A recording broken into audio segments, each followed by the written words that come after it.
येते फलटण महिला डॉक्टर आत्महत्या प्रकरणामध्ये सगळ्यात मोठी अपडेट समोर आली आहे। आरोपी प्रशांत बनकरला पोलिसांनी अटक केली आहे, तर प्रशांत बनकर या आरोपीला पोलिसांनी पुण्यातून अटक केल्याची माहिती समोर आली आहे। घटनेनंतर पोलिसांची पथकं ही दोन आरोपींच्या शोधासाठी रवाना करण्यात आली होती। आत्महत्या केलेल्या महिला डॉक्टर या फलटणमध्ये ज्या घरात राहत होत्या त्या घर मालकाचा प्रशांत बनकर हा मुलगा आहे। युवतीने हातावर लिहिलेल्या सुसाइड नोटमध्ये प्रशांत बनकरने आपला मानसिक आणि शारीरिक छळ केल्याचं लिहिलं होतं।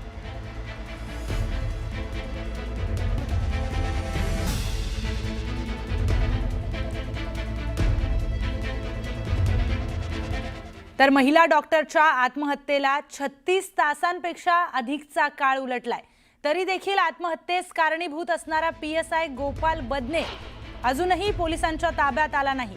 त्यामुळे पोलिसांच्या तपासावर प्रश्नचिन्ह निर्माण केलं जात आहे। एक पीएसआय फरार होतो, मात्र पोलिसांना काहीच माहिती नाही, त्याला अद्याप अटक होत नाही, त्यामुळे संताप व्यक्त केला जातोय।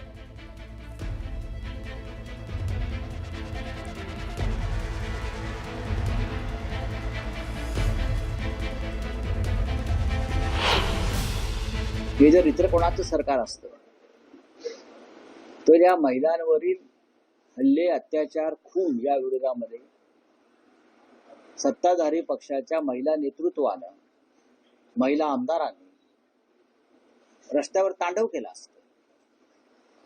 मग आता ह्या सगळ्या गप्प काय, कसली वाट पाहतायत? अत्यंत चित्र गंभीर आहे या महाराष्ट्राचं।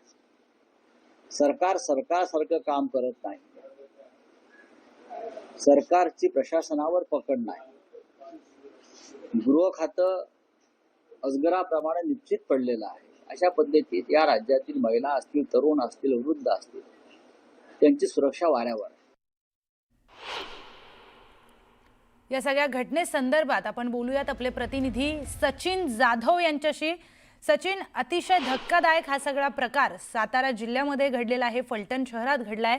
त्यातच पीएसआय फरार झालाय, एक पोलिसांकडून एक पीएसआय शोधला जात नाहीये, त्यामुळे लोकांमध्ये संताप आहे। काय नेमकं सगळं घडतंय? तर महिला आत्महत्या प्रकरणामध्ये एक सगळ्यात महत्त्वाची अपडेट जर आपल्याला आता सांगायची झाली तर या ज्या डॉक्टरांनी आत्महत्या केली त्यांच्या हातावर जी नोट लिहिलेली होती त्यामध्ये एक नाव त्यांनी लिहिलेलं होतं, ते म्हणजे प्रशांत बनकर याचं। तर ह्या बनकरला पुण्यातून सातारा पोलिसांनी अटक केलेली आहे। त्याला आता फलटणच्या पोलीस स्टेशनमध्ये ठेवण्यात आलेलं आहे। काही वेळानंतर त्याला कोर्टात सुद्धा हजर केलं जाईल। मात्र दुसऱ्या बाजूला सांगायचं झालं तर याच डॉक्टरांनी ज्या हातावर नोट लिहिलेली होती त्या नोटमध्ये जे दुसरं नाव होतं पीएसआय गोपाल बदने याचं, तर हा अजून सापडलेला नाहीये, हा अजूनही फरार आहे, मोकाट आहे। यामुळं हा कधी सापडणार किंवा याला कधी अटक केली जाणार असा प्रश्न सुद्धा सध्या त्यांच्या कुटुंबियांकडून आणि लोकांकडून विचारला जातोय। मात्र सगळ्यात महत्वाचं म्हणजे या बदनेला पकडण्यासाठी पोलिसांची 4 ते 5 पथकं सध्या रवाना करण्यात आलेली आहेत आणि त्याचा सध्या शोध सुरू आहे। मात्र आता जो बनकर आहे तो पोलिसांच्या ताब्यात आहे आणि पोलीस त्याच्याकडे कसून चौकशी सध्या करताना आपल्याला पाहायला मिळतात। निश्चितच सचिन, या सगळ्या घटनेसंदर्भात सगळे अपडेट्स तुमच्याकडून आम्ही जाणून घेणारच आहोत। तुर्तास धन्यवाद आपण दिलेल्या माहितीसाठी। महिला डॉक्टरच्या आत्महत्या प्रकरणाची सखोल चौकशी व्हावी असं आणि खासदार पीएने हे उद्योग केले असतील तर त्यांना आरोपी करा। लेकरावर अत्याचार होत होता, तक्रार देऊनही कारवाई झाली नाही। रुग्णालयातील जबाबदार अधिकाऱ्यांवर कारवाई करावी, आमदार सुरेश धस यांनी ही मागणी केली आहे। फलटणमध्ये जो धक्कादायक प्रकार झालाय, महिला डॉक्टरची आत्महत्या झाली आहे, या प्रकरणाची सखोल चौकशी व्हावी असं सुरेश धस म्हणतात। खासदार आणि पीएने हे उद्योग केले असतील तर त्यांना आरोपी करा। लेकरावर अत्याचार होत होता तरीही तक्रार दाखल करून घेतली नाही असं सुरेश धस म्हणतात। तर रुग्णालयातील जबाबदार अधिकाऱ्यांवर देखील या सगळ्या प्रकरणावर कारवाई करावी याची मागणी आमदार सुरेश धस यांनी केली आहे।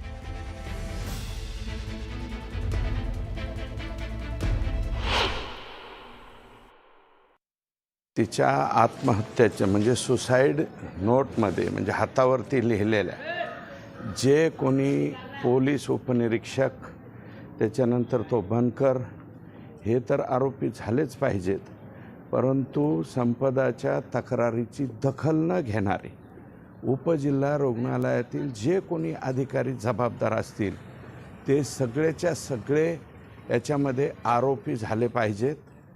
त्याची स्वतंत्र चौकशी झाली पाहिजे.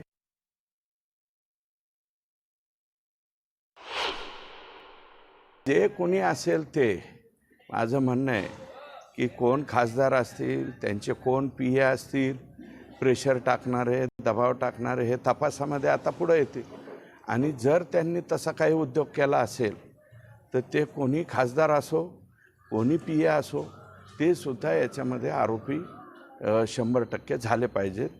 कारण त्यांचाही तेवढाच रोल, कारण त्या लेकरावरती अत्याचार होत होता आणि अत्याचार होत असताना तिने वारंवार तक्रारी केलेल्या. एक वेळा तक्रार ठीक आहे, दुर्लक्षित झाली, पण वारंवार तक्रारी जर केल्या असतील तर तिथले संबंधित जे जे कोणी असतील, म्हणजे ते क्लार्कपासून त्या ह्याच्या CS पर्यंत जे जे कोणी लोक जबाबदार असतील ते सगळेच्या सगळे याच्यामध्ये आरोपी झाले पाहिजे. फलटणमध्ये झालेल्या महिला डॉक्टरच्या आत्महत्ये प्रकरणामध्ये अंबादास दानवेंनी देखील गंभीर आरोप केलेत. महिला आत्महत्या प्रकरणामध्ये अंबादास दानवे यांचे खासदार आणि आमदार यांचं नाव न घेत त्यांनी थेट आरोप केलेत.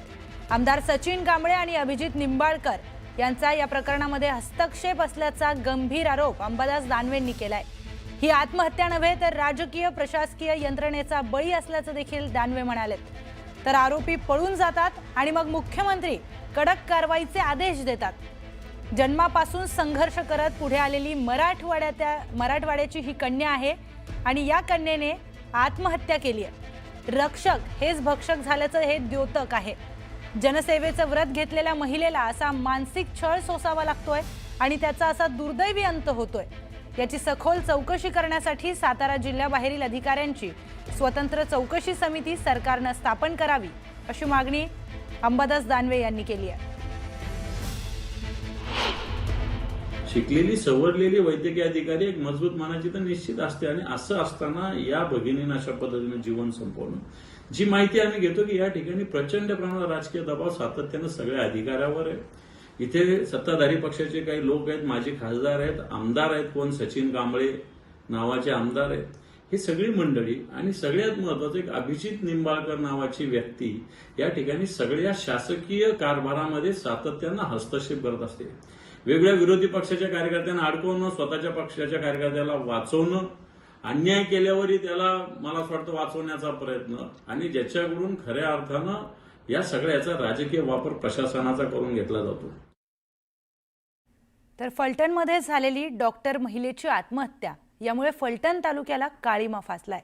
या विषयाची गांभीर्याने दखल घ्यावी तेवढी कमी आहे. या घटनेचा सखोल तपास केला गेला पाहिजे. CDRची माहिती घेऊन संबंधित आरोपीवर कारवाई केली पाहिजे. त्याचबरोबर हे प्रकरण महाराष्ट्र सरकारने फास्ट कोर्टामध्ये चालवावं आणि आरोपींना शिक्षा द्यावी अशी मागणी माजी खासदार रणजित सिंह नाईक निंबाळकरांनी केली आहे.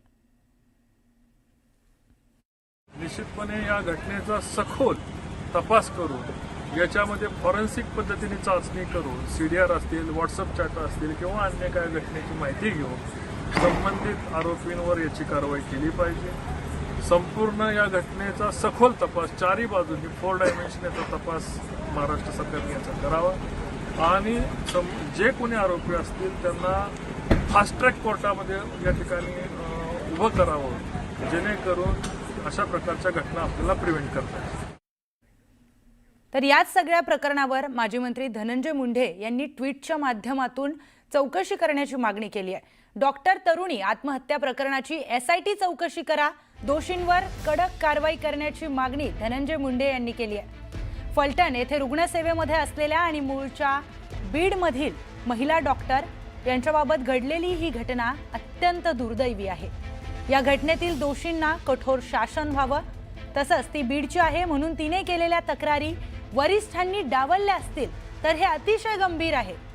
या संपूर्ण प्रकरणाची SIT नेमून चौकशी करण्यात यावी असा ट्विट धनंजय मुंडे यांनी केलंय.